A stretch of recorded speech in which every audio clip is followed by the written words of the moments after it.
Hello everybody, it's Coffee Morning with Carlos Morale, where I talk about a game based upon top secret criteria whilst drinking my morning coffee until my cup is dry. And today we're going to be talking about Dead Cells from Motion Twin, which is an early access roguelike Metroidvania style game that's currently out for PC, but hopefully coming to Xbox One and PS4 in the near future. Oh god, well this is awkward. I don't really do reviews as such. This whole channel is more of a, oh, I've been playing this game and here's some footage with me talking tangentially around it for 5 minutes. But what do you say when a game is really good and you want people to play it but you know that they probably won't anyway? Ooh, another pixel graphics roguelike Metroidvania thing. That's all anything is nowadays. It's so boring. And it's... oh, my phone's ringing. The phone is ringing. Oh, it's all red on my phone and it says suspected spam caller. Well, spam off. Spammy. What was I doing? I was moaning, wasn't I? Yes.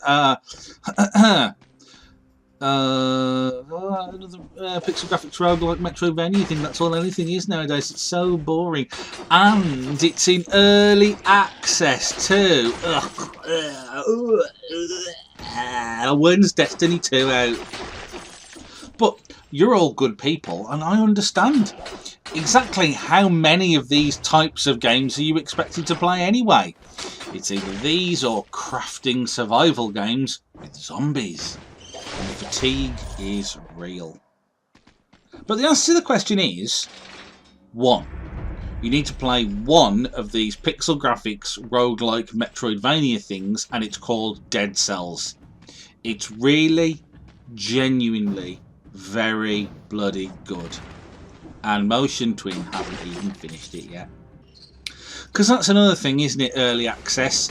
I haven't ranted about early access in quite a while, mainly because I was sick of hearing myself talk about it, but for regular players of games, it's a stupid bloody system.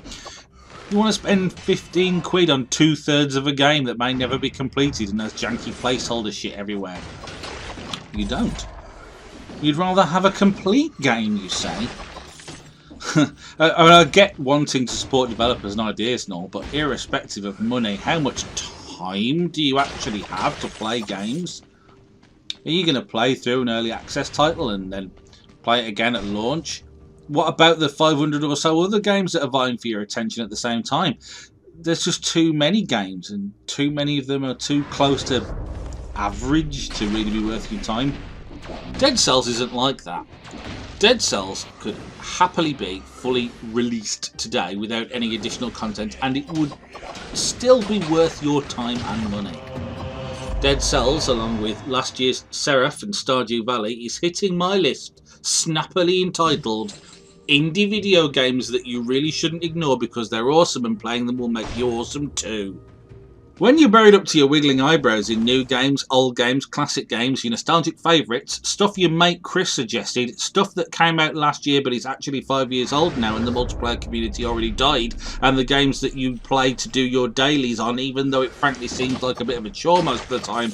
And when even was the last time they released new content for this one? And whenever you get drunk you need to play Mario with your friends, but they don't really game anymore, so you have to intentionally race badly like you're playing against a small child that you don't want to upset, and for some reason you're still playing that awful mobile game that your non-gender specific partner does, and you keep getting adverts for games that look so awful and kind of make you want to throw up on your screen. When you're buried in that lot and you don't know what the hell to play next, you can either listen to the YouTube adverts or you can just play Dead Cells.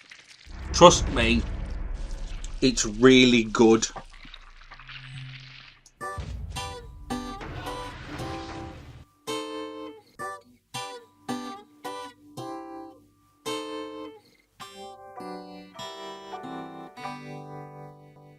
When you're buried up to your wiggling eyebrows in new games, old games, classic games, your nostalgic favourites, stuff your mate Chris suggested, stuff that you thought came out last year but it's actually 5 years old now and the multiplayer community already died, and the games that you play to do your shitting bastard fucking arse